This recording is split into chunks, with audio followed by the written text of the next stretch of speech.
afternoon, everyone. I am Muriel Bowser. I'm the mayor of Washington, D.C. We are in one of the district's buildings, the Marion Berry building, and I am joined by members of my senior team. The city administrator for the district, Kevin Donahue, MPD's chief, the chief of police, Pamela Smith, deputy mayor for public safety and justice, Lindsay Appiah, the Deputy Mayor for Health and Human Services, Wayne Turnage, and the Director of the D.C. Department of Human Services, Rachel Pierre. So I am here today. For those of you who are new to covering us, we are providing a situational update on the surge of federal resources in Washington, D.C. This will be a longish update. We're going to go through many slides giving you a state of affairs, and then we will have time for questions. I always want to remind people, give you a quick little primer of who we are in Washington, D.C. We are, unlike any other place in America, not quite a state, not exactly a city. We function as a city, county, and state. More than 700,000 Americans live here. We have a greater population than 2 states, and we fulfill all of the responsibility of citizenship. We pay federal taxes. In fact, we pay more per capita than most places, and we get back less. We have no voting representation in Congress. Our Congresswoman Eleanor Holmes Norton does not have a vote, and we do not have any voting we have no representation in the Senate. The district was granted home rule by the Congress in 1973, giving us the ability to govern ourselves, but leaving the Congress and the president approval authority in many aspects of our budgets and laws. And as I have discussed over the last couple of weeks, the Home Rule Charter that I just referenced also gives the President of the United States a special provision allowing the President to compel the Mayor of Washington, D.C. to provide MPD services for federal purposes if the President declares an emergency.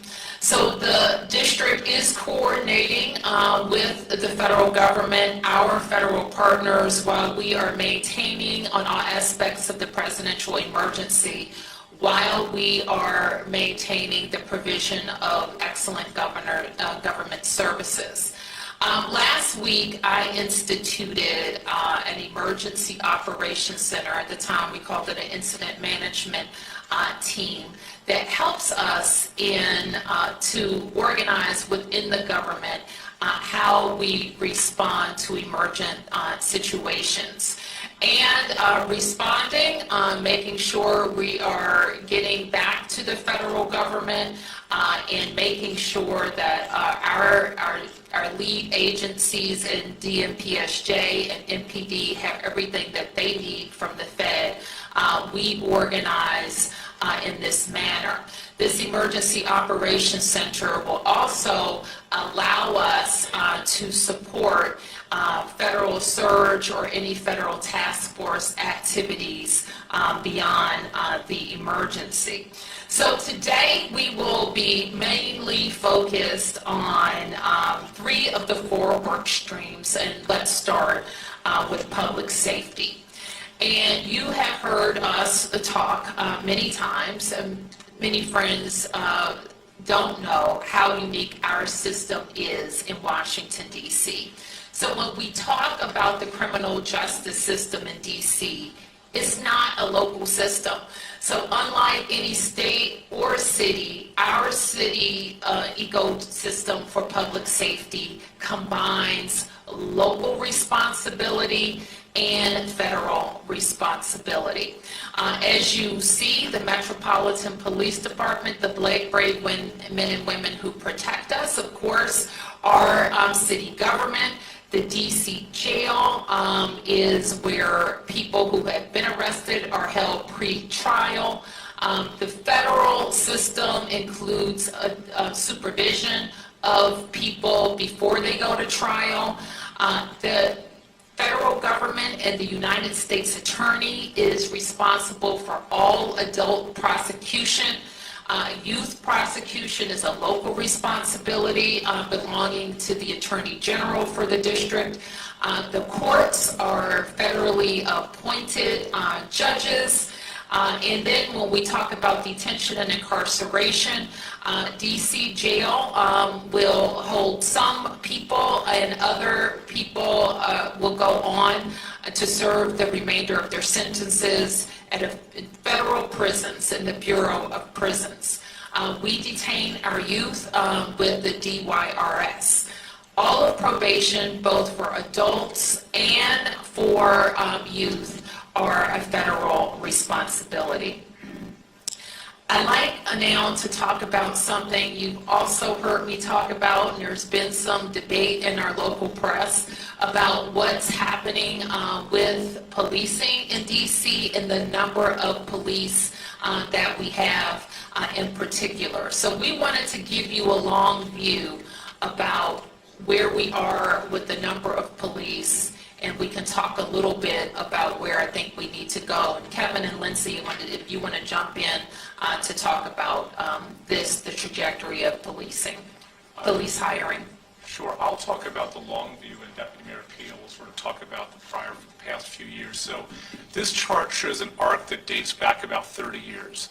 The first portion, you see a steady rise to try to drive towards 4,000 officers. That was achieved in 2008. Then you see a period of about 10 or 15 years where it undulates up and down, often for different reasons. There was a recession in 2008 to 2010. Budgets were cut as a result, and you see the numbers slide down. Then it pushed to build it back up to 4,000. Then there was a retirement bubble, largely from folks hired 25 years prior in the late 80s, early 90s. So it slides down to 3,700. Then we put in place very specific hiring and retention strategies, and you see it go back up. It undulates back up towards 4,000. The difference now is that you see a departure from that trend up and down between 4,000 and 3,700 that you saw over the past 10 years. Starting in 2020, that began a steady decline. Part of this was a national trend where it was just more difficult to hire law enforcement. Part of it was the result of choices that we made in D.C. around the budgets in 2020, and subsequently around the laws that govern policing that would make D.C. and MPD a less desirable place to come if you're a young person considering that career and you have choices between where to become an officer, whether it's local or federal. And I'll have Deanna Pia talk in more detail about what we've seen the past few years. Sure. So as the city administrator said, there's been a number of things that have affected our sworn staff, and we've, on the executive side, worked to try and address those issues, because what the mayor has maintained is that we always say the path to 4,000, and so we believe we need 3,800 to 4,000 officers. And so some of the work that we've done in the past several years, you can see when we started to see more significant decreases, more attrition than those coming in, is working with council to rebalance our ecosystem towards accountability, because we know that certainly affects police as well. When people commit violent offenses, we say they need to be held. There's a lot of work that goes into actually effectuating arrests in the district, and so we want an environment where police know people will be held appropriately accountable. We also worked on rebalancing some laws that affected policing, the ability to pursue, the ability to what serious use of force looked like, to ensure that we were engaging in constitutional policing, but adjusting an environment that had become what we would say out of balance in supporting good constitutional policing, and so we made a number of those changes. We also instituted a host of incentives and across the board listening to officers what they wanted, from hiring incentives to new CBAs to retention bonuses to things like take-home cars, and a variety of incentives both to retain our officers as well as to invest in bringing new officers in the door, and also in growing our cadet program and building a local pipeline of people, young people, predominantly from our city, to bolster our numbers. And so we continue to do that work to stabilize and to increase our force strength to what we believe is where we need to be, 3,800 to 4,000 officers. Right, so we wanted to show this slide, and you've heard me say, and I will continue to say, we need at least 500 new officers, to hire 500 new officers over the course of the next several years, to have the number of officers that we need and to decrease the amount of overtime that we use. And so I want to move on to share with you, and I know that there have been data shared throughout this period, and this is a chart. It shows, and this is the type of categories that the chief reports to me on a weekly basis about what's happening in crime in the district. We've highlighted the area in yellow that shows the impact of the surge of FBI, DEA, ATF, and Park and Capitol Police and other federal agencies in the district. And the federal surge has had a significant increase on crime in Washington, D.C. And we greatly appreciate the surge of officers that enhance what MPD has been able to do in this city. The most significant thing that we are highlighting today is the area of crime that was most troubling for us in 2023. Now, we have driven it down over the last years, but I'm going to get my glasses so I can make sure I can see it correctly. But for carjackings, the difference between this period, this 20-day period of this federal surge and last year represents a 87% reduction in carjackings in Washington, D.C. We know that when carjackings go down, when use of gun goes down, when homicide or robbery go down, neighborhoods feel safer and are safer. So this surge has been important to us for that reason. I want to say that I have been personally engaged with Attorney General Bondi and the President's Chief of Staff, Susie Wiles, and I spoke with the President this afternoon. And I was reminded of our first meeting after his re-election, where we discussed shared priorities for the district. There, I was reminded that the President's interest in cities predates his time in office, and his knowledge of D.C. had significantly increased from the first time he was in the White House.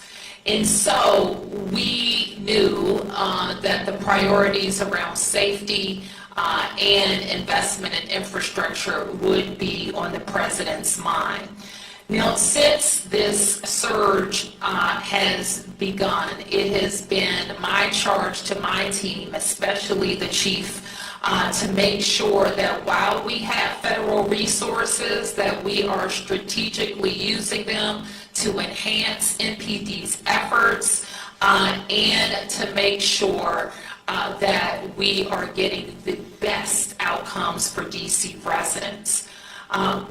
While at the same time making sure that we're living up to our commitments to DC residents and protecting local control and our autonomy.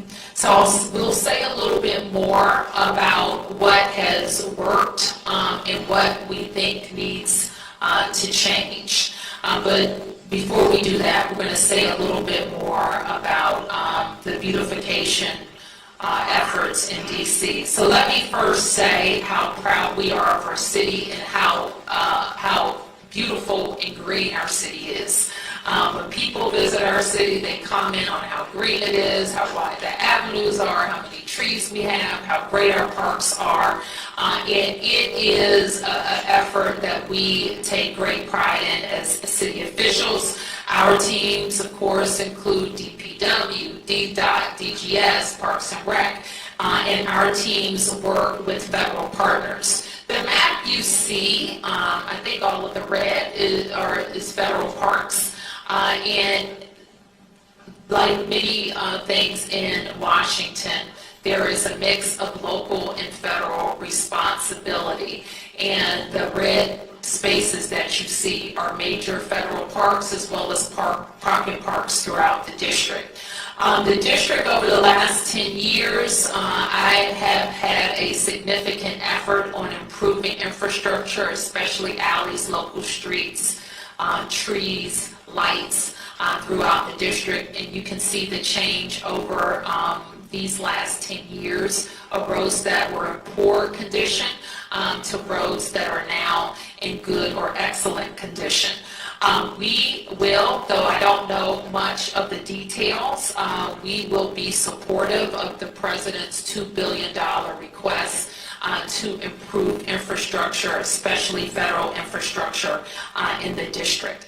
So I want to move on now to talk about homelessness and our efforts to help people who are experiencing homelessness, who are in encampments, or who are on the street.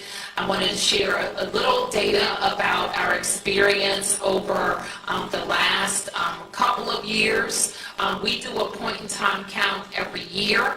This point-in-time count showed that just over 5,000 people were experiencing homelessness in D.C. Most of those people are utilizing shelter. We achieved a decrease from 2024, which was our first major decrease in 3 years since the pandemic. We've seen an 18% decrease in family homelessness and 4.5% decrease among single adults. This sometimes people are surprised when I make this statement, but it is a fact. We have a relatively small encampment problem in D.C. It, however, is highly visible. We spent a lot of time with our outreach staff at encampment sites trying to connect residents to services. It is among the most difficult human services issues of our time. Connecting people who are frequently have very significant mental health issues to services and getting them to voluntarily accept services. So you'll note that in January 23, this was the height, we think, of our encampment proliferation with 94 locations. By 2025, that was down to 74 locations. The number of people we believe were in those encampments at the height were 294 people, down to 128 people by July of 2025. So what we're doing now, there has been, and it is also our belief that our system can accommodate everybody inside. So this week, I think Thursday or Friday, we are going to do another census count of unsheltered people in D.C. That will give us an accounting of if any tents remain, where those tents are, the number of residents living there, and the number of people who may not be in tents but are still on the street. We want to know where they are so that we can connect them to services and get them to come inside. So I just want to wrap up by talking a little bit about next steps. Firstly, in the next couple of days, I will issue a mayor's order that spells out how our Emergency Operations Center will continue to engage with the federal Clean and Safe and Beautiful Task Force and ensure that task force resources continue to be strategically deployed in the district. This is what we think in just a couple of weeks of experience has worked.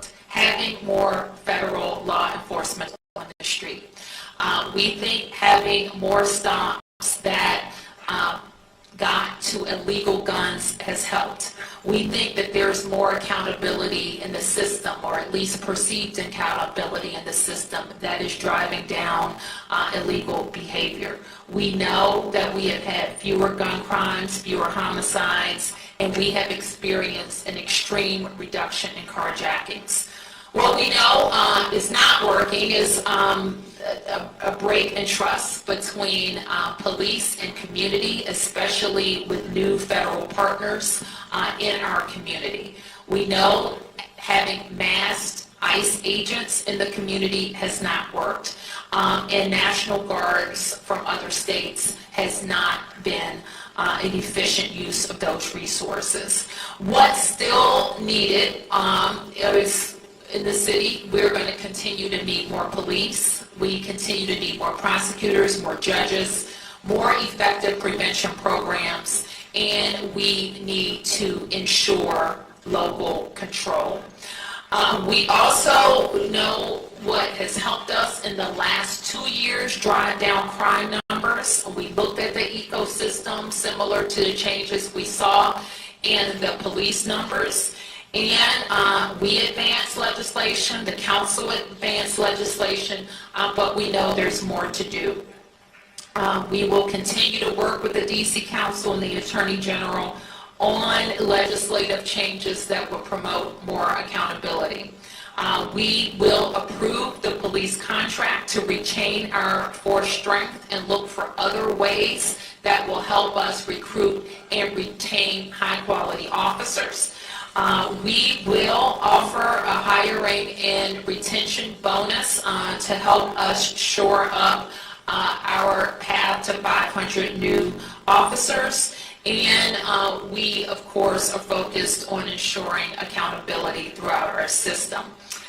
There are other non-law enforcement things that we will continue to focus on to promote safety, including unifying our violence intervention programs, increasing the capacity of our homeless services programs, making sure we're providing more mental health services to youth and adults, and delivering a new residential youth treatment center.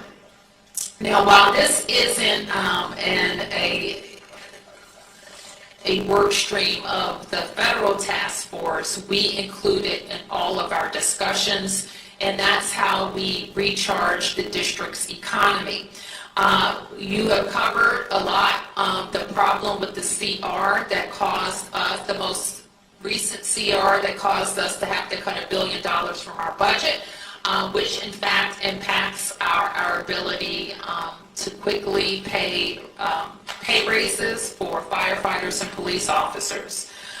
We are also very focused on working with the feds on stabilizing the federal workforce, accelerating land transfers where it makes sense, modernizing federal leasing, and other specific DC incentives that will promote our economic growth and recovery for many of the changes in our federal landscape. So that is a quick update, quick-ish update on where we've been in the last 2 weeks and where things stand. So with that, we'll be able to take a few questions. Let me get you, please. Thank you. Channel 9. Yep. Mayor, it says that there have been 2 questions. There have been more than 1,500 arrests. Can we make the distinction between, or how are we quantifying between a federal arrest or an MPD arrest? And then another question for Chief Smith. Chief Smith, I think we made it clear that there's a trust that's been broken because some of the lines are being blurred when people on the street see MPD and federal agents responding maybe to the same scene. Perhaps to you it's clear who's doing what, but to the community it's not. How do you build that trust after the surge? So let me just answer the question on these data represent MPD and federal arrests, but maybe not all federal arrests. Okay? And Chief, you want to talk about Christ? Sure. Just a second question with regard to building community. we've come a long ways, I believe, here in the District of Columbia with police and community. We know that there is some work for us to do once the surge ends. We need to make sure that we are in our communities again. We're still there. We're still working with our community, and we're still creating, if you will, a space where we can have Q&A and answers with regards to our federal partners. We have worked with our federal partners. This is nothing new. We just have an enhanced presence, right? One of the things that I shared maybe a couple of weeks ago is that we have been specific in the locations where we would like for our federal partners to support us in with respect to those areas where we've seen a little bit of high crime. And we place them there in those locations with us to support those efforts. Yep. Right here. Good afternoon, Felicia Ashley, ABC7. In talking with Community Interactions, the Joint Task Force just sent an update yesterday that MP made a request to have Joint Task Force staffing at certain metro stations as relates to where school areas are at the start of school. Can you elaborate on what that partnership will look like and also your intention and hope behind that request as well? So with respect to the metro stations, I think that's really Metro Transit because I don't have oversight over the metro stations. With regard to having a federal task force available to us, when we do see surges and spikes in crime, it will certainly be helpful for us. We know that our federal partners work with us when we have various operations, or some folks like to call them takedowns around the city, very complimentary in that space. And the expectation is that we will continue those efforts and hopefully have the opportunity when we want to conduct different operations or different surges, we can call upon them to be able to support us. Yep. I'll get you in a second. Yep.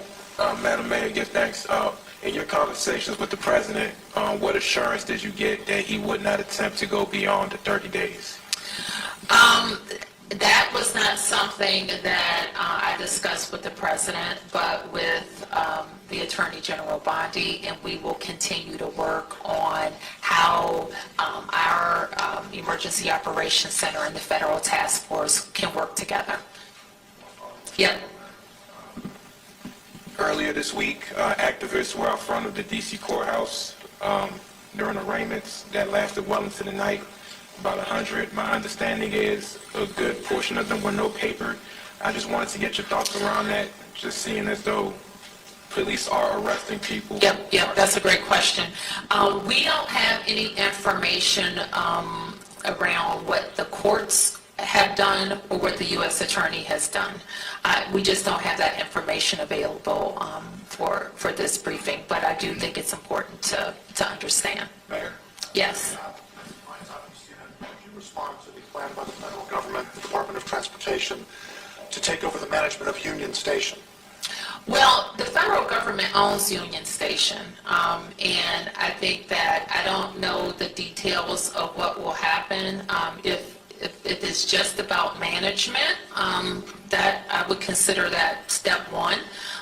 If it's about what Union Station needs for its total transformation, that would be an amazing initiative for the federal government to take on.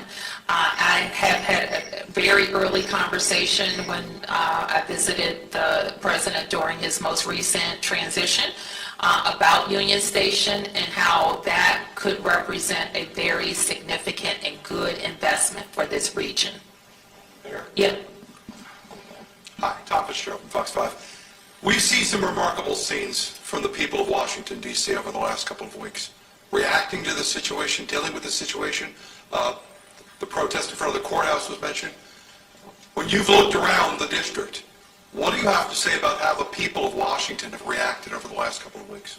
I think D.C. residents are being, what I would expect from D.C. residents to be very focused on autonomy, local control, and their neighbors. So I think D.C.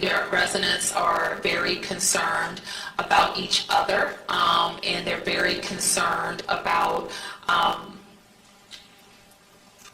their rights as Americans. So yeah, I think D.C. residents are defending their city, they're promoting their city, and they are giving me ideas, talking to me, and trusting my judgment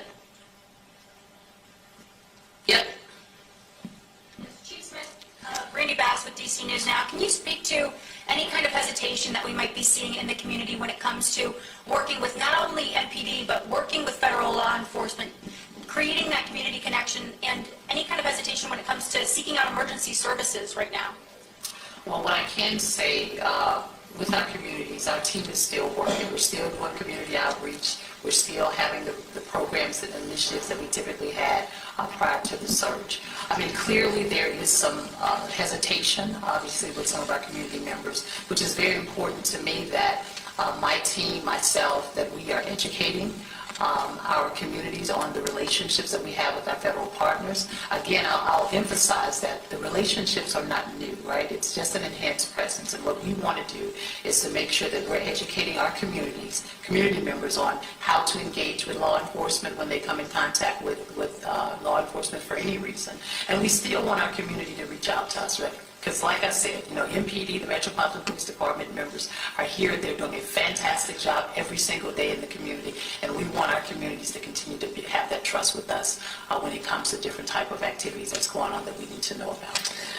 Now, if I could just add on to that, like, we don't know who's not calling, but we do know a lot of people are calling. And on that data sheet, which now I can't see, so. Yeah, so you'll notice on the data sheet, it has calls for service, which in fact have increased during the surge. One of the things that we know about DC residents and visitors is that we're the fourth busiest 911 center in the country, right? While our population is not necessarily the fourth. So we encourage people to continue to call, continue to call or use 311. And that MPD continues to be our primary, this is our local police department that responds to calls for service. And so for those who feel hesitancy, although you can see a lot of people don't, those calls are quite high, that we'll continue to work with with MPD outreach, but all of our ANCs, our movers, and everybody, for those who feel hesitancy, to continue to encourage engagement, because we do want people to continue to call when they need help. Let me go this way, and I'll come right over to you guys, okay? Yep. The President Trump had said in prior days that he may look at a national emergency to keep the surge going, and then recently said that he doesn't think that is necessary. Do you think this is going to end after 30 days? And if it has been successful, do you want it to end after 30 days? What we want is local control of our public safety ecosystem, and that includes deployment of officers. And we want federal officers that work in coordination with us, DEA, ATF, FBI, who, as the chief just mentioned, work with us on major crime issues all the time. And our officers are familiar with working with them, and they have been helpful in the field. So do you think this is going to end after 30 days? I think we're going to have officers, and we want officers. We want to enhance our officer presence. And for the chief, the chairman of the Government Oversight Committee, Comer, sent a letter to you recently asking for all kinds of things, all kinds of records, and for transcribed interviews with 7 MPD commanders. Are you cooperating with that? How is that going? We will cooperate. We have been cooperating, and we will continue to cooperate. Thank you. Yes, sir.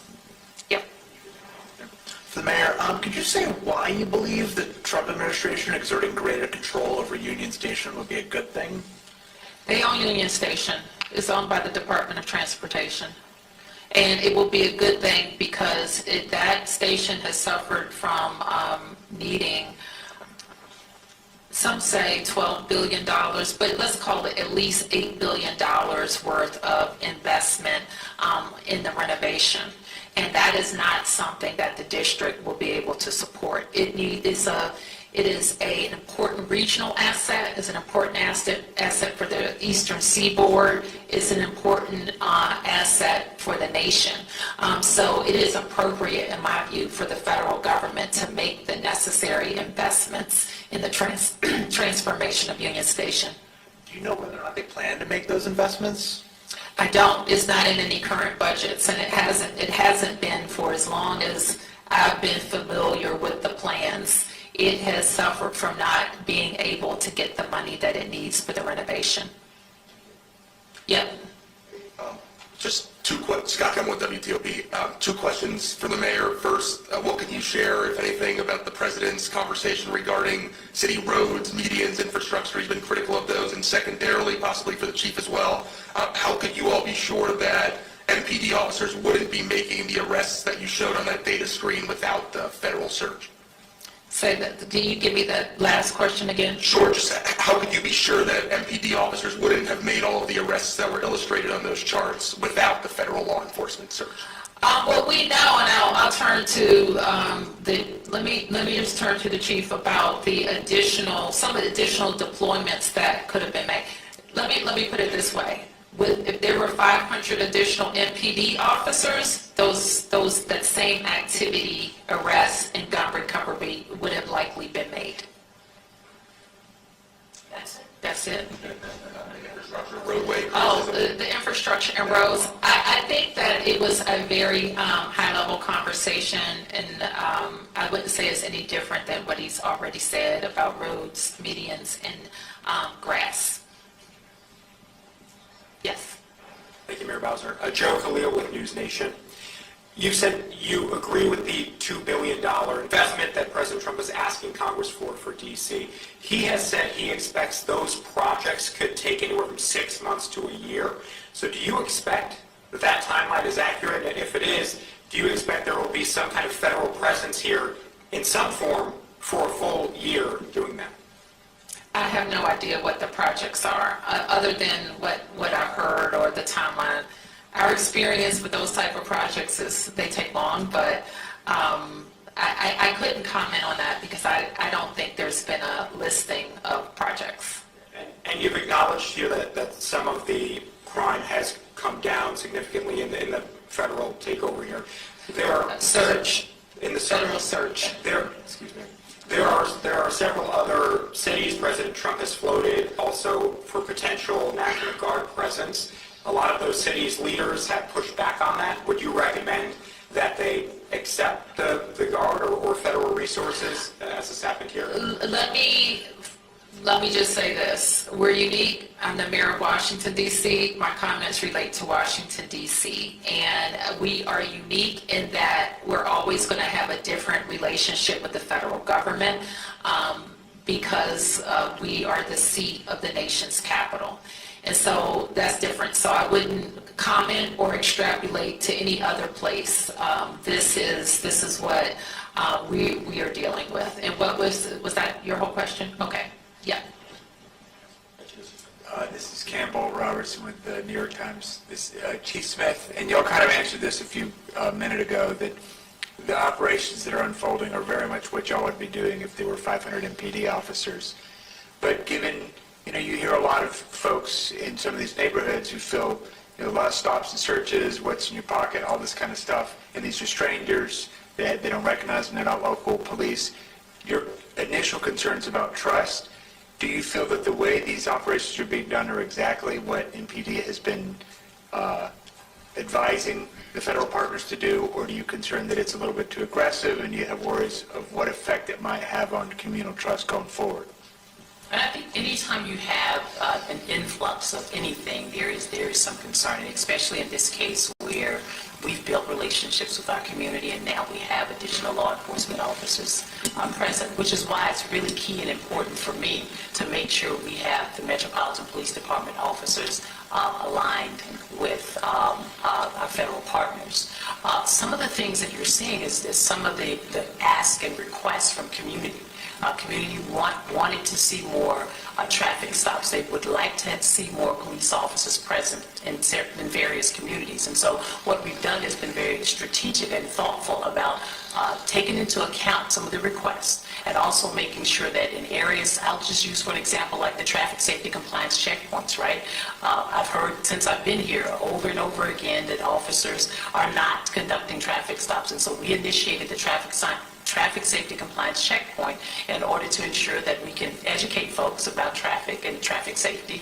Number one, opportunities for us to ensure that we are getting guns off of our street if guns are present. And then number two, making sure that our operators are operating the way they should based on vehicle traffic laws.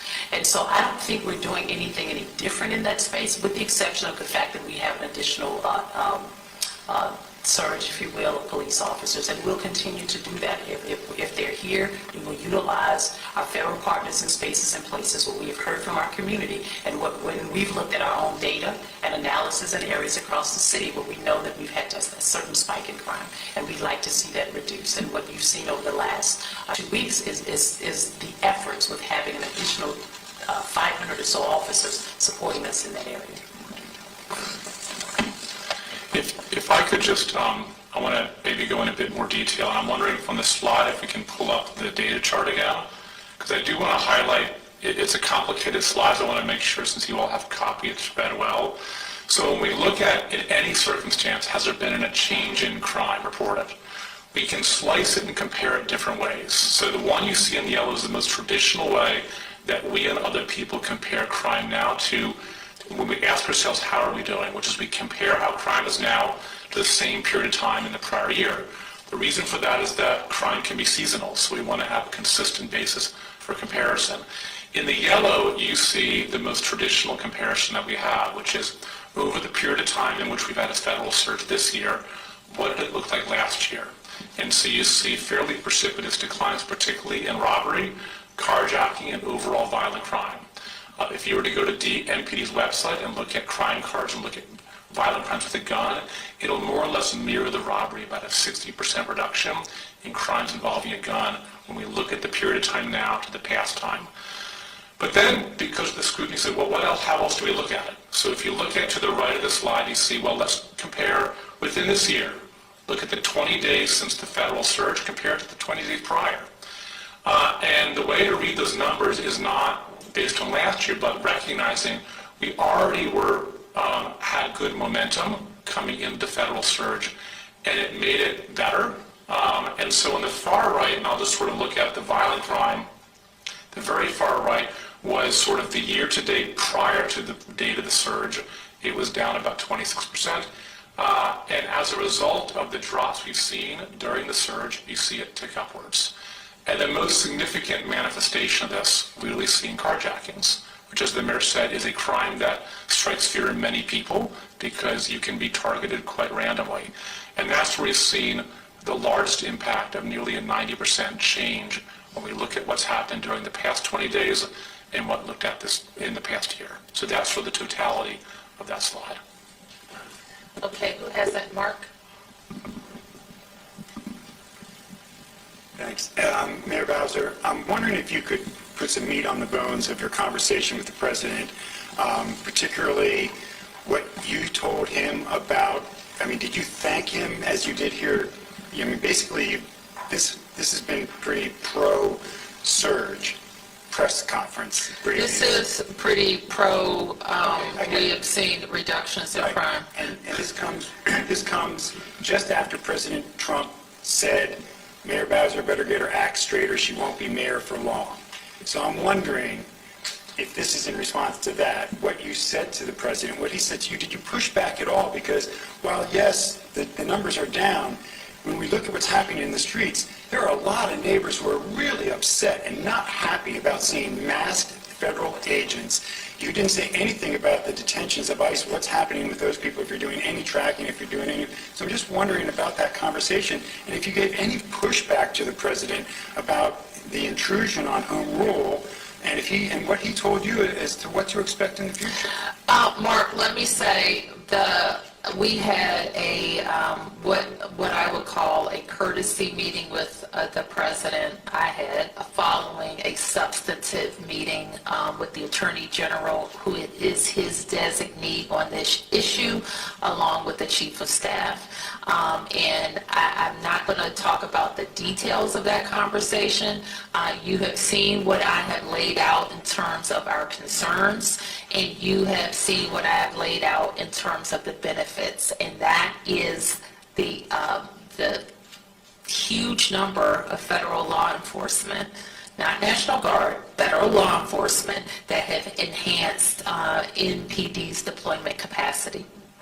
Did you push pushback about the masks at all, either the Attorney General or the President, about these law enforcement agents not wearing name tags? Mark, I'm concerned about masks. And so while I'm not going to give you like a rundown of every word that was said in the meeting, you can be assured that the things that we are very concerned about, we are working on a resolution for.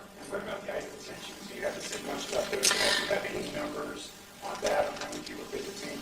And are you tracking who those people are, what's happening to those people? We do not have any information on anybody who was detained by ICE, as far as I know.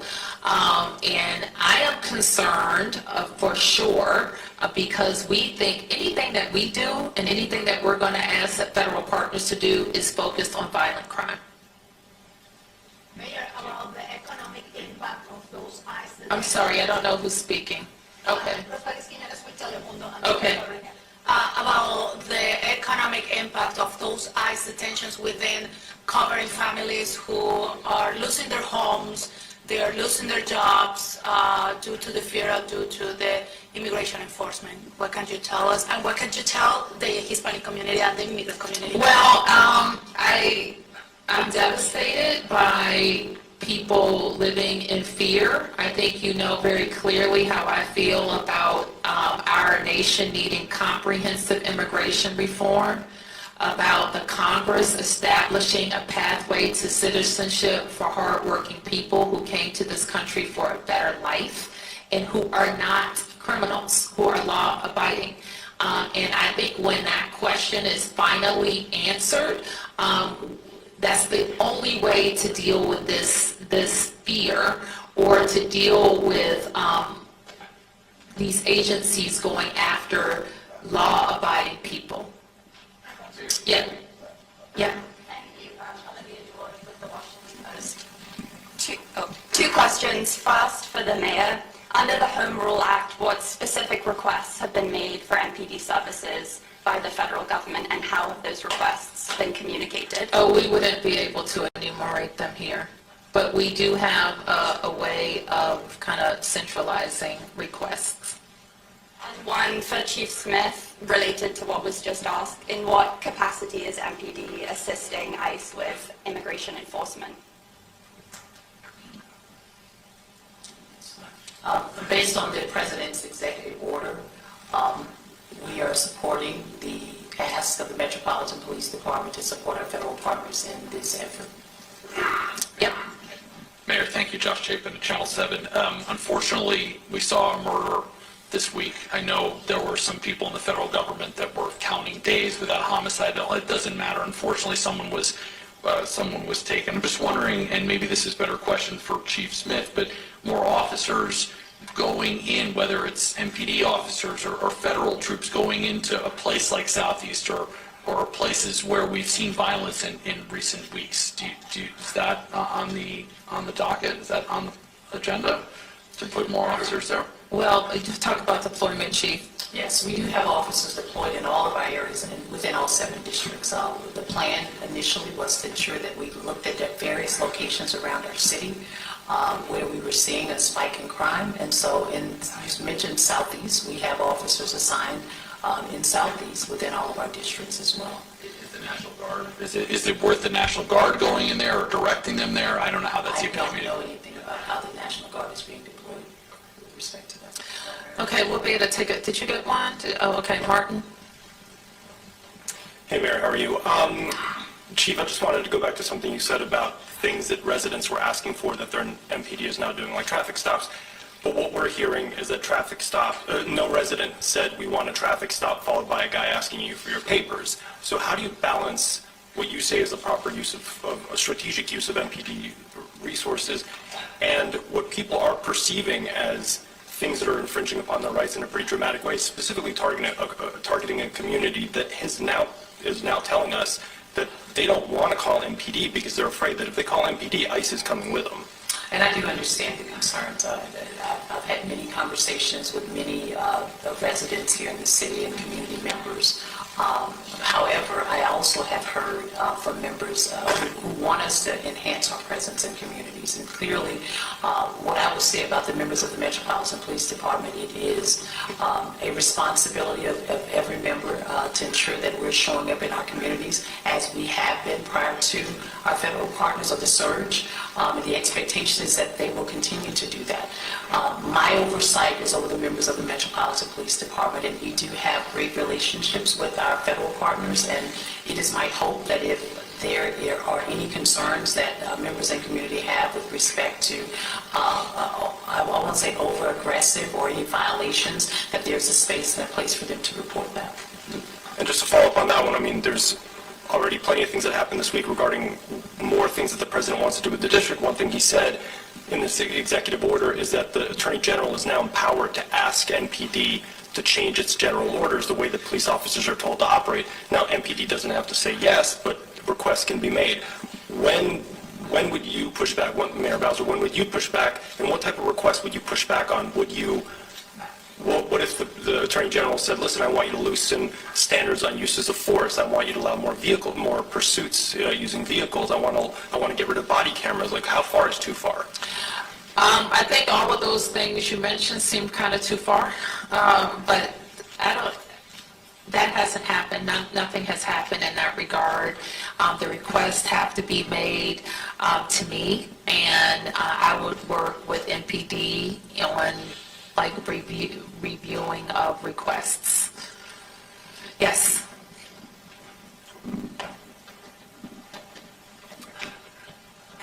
Mayor Bowser, this morning there was kind of a volatile situation in Mount Pleasant with federal officers accompanied by MPD conducting an operation and being surrounded by, according to witnesses and people we had on the scene, enraged, screaming residents right in their faces with, according to what we saw, MPD officers trying to explain things and keep the situation calm. But it was a very volatile situation. How concerned are you about an escalation in this, as you've spoken about the breach of trust and the tensions rising? Well, I feel strongly that D.C. residents know their rights and know how to engage in a way that is lawful. Yes. So this morning's incident that you referenced was our criminal apprehension unit, which oftentimes throughout the course of a week will execute arrest warrants or search warrants. And in this particular case, they were doing what they would typically do any other day. And while they were there, we had about a significant number of protesters to come out in the neighborhood. We were able to maintain calm. The numbers decreased. I think when I say numbers, the numbers of protesters decreased, and we were able to affect the efforts that we were intended to affect during that time period. Okay, yes, I'm going to take a couple more. 1, 2, 3, 4. 1, 2, 3, 4. Okay, 5. All right. Hi, thank you. Fabiana Rincon with El Tiempo Latino. This might be also for Chief Smith as well. Given the confirmed priorities of collaboration between the MPD and federal officers, can you provide an update on DC's status as a sanctuary city? The council, the law is in place. There's been no change to the law. But if you're referring to the sanctuary values, there's been no change. And on Chief Smith's order with collaborations between federal officers, especially with suspects outside of custody, does that impact the execution of the council order mentioned? So when you say suspects outside of? Or collaboration with providing information and even transportation of those outside of custody? We're still doing that. Yep. Mayor, the D.C. Police Union supports this federal surge. They have been relentless in saying that the police force will be in a free fall, their word, until the Police Reform Act is repealed by the D.C. City Council. They believe that police officers don't want to come work here because of what the council did. What's your opinion on that? We're looking at a number of pieces of legislation to see what should be tweaked or replaced. And I am committed to working with the council if they are interested to make any changes. Yep. You could possibly both answer this. What is your response to the House Oversight Committee now investigating the alleged manipulation of D.C. crime statistics? Do you have an opinion on them doing that and why they're doing it? And can you tell us the status of your own investigation into that? I would only add what the chief has added about the earlier question. We'll answer any questions that are posed to us, and we don't have any update at this time on the internal investigation. Yeah. Anne-Marie Kucha with Street Sense Media.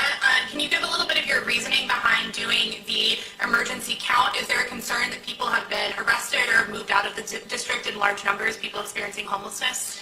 I think our concern is that people have moved around the district. We think, I think the number I reported is that we think that, well, we know that about 81 more people have come into shelter. We don't necessarily know where they came from. They could have come from encampments. So we think that people have moved around. And will the results of that be shared with the federal government? And is there any concern that they could use that to then target homeless encampments? We don't expect that we're going to have homeless encampments, and we are going to work to make sure that people can come into shelter. If I could just add, some of the purpose of doing the point-in-time count again is there's been anecdotal conversation, anecdotal stories about people believing that there are changes, and there may be changes. And those anecdotal stories are anything from encampments, have they moved from downtown core to neighborhoods? Are there fewer of them? Have more people taken shelter? So it's an attempt to cut through the anecdote and really get a sense of, given we're 20 days into a focus on homelessness in addition to crime, and quite frankly, the city has made available additional shelter capacity. What does the numbers really sort of see at that? We're not collecting names for those who haven't done a point-in-time count. There's no names collected. It is really just individuals identifying those who are unsheltered or are homeless on a particular given night. Are you still going to be doing the full demographic survey or just counting? Just counting. Okay. 1, 2, 3, 4. You have the final question, okay? Yep. Hey, Mayor Bowser, Liz O'Gora, Kilrag. We're hearing from a lot of residents fears that are described ranging from tension to a sinister feeling like a horror movie, whereas you can hear the music, something bad's about to happen. What do you say to those residents who are having these feelings even as they try to go about their normal lives during this federal surge? I'm not sure I'm qualified to answer that question because I know there's a lot of anxiety. There's tremendous anxiety in the district. When I look and I see residents putting things on social media or neighborhood chats, I know that there is a lot of anxiety. There's a lot of anxiety with kids going back to school, with writing math. So I know that there is a lot of anxiety, but I also know there's a lot of anxiety in our nation. It's anxiety over people being able to pay the bills or pay their electricity bill, or I looked at what I spent last year on school supplies versus what I spent this year. And so there's a lot of anxiety. And what I've told everybody is that we all have a role to play. Your role or that of my constituents is different than the role I have to play, but we all have to play our role in advancing and protecting our democracy. Yep. Beatrice Peterson, ABC News. Mayor Bowser, I was wondering if you could talk a little bit about an estimate about how much this federal surge is costing. Is MPD doing overtime? Is there support from local agencies? How much money is being spent? MPD always does overtime, and so I don't know that we're going to have distinction with this surge or not as it relates to MPD overtime. One benefit of the IMTM setting up the Operations Center, and I didn't get a chance to introduce Clint Osborne earlier, who leads DC HCMA, but HCMA acts as our incident command for this new structure, and we are able to track expenses. Yes. Mayor Bowser, I'm Arthur Delaney with HuffPost. You mentioned a conversation with the Attorney General Pam Bondi about the 30-day time period. Are you expecting them to let this run its course at that time? Could you expand on that conversation at all? This is what I know, and I can't speak for them, but we will be prepared to take advantage of additional federal officers, to focus on the beautification, to support the federal task force when that time period expires. We will be prepared as a city. Mayor, nice to meet you. My name is Carlos Univision. Hi, Carlos. What is your message to nervous Hispanic workers?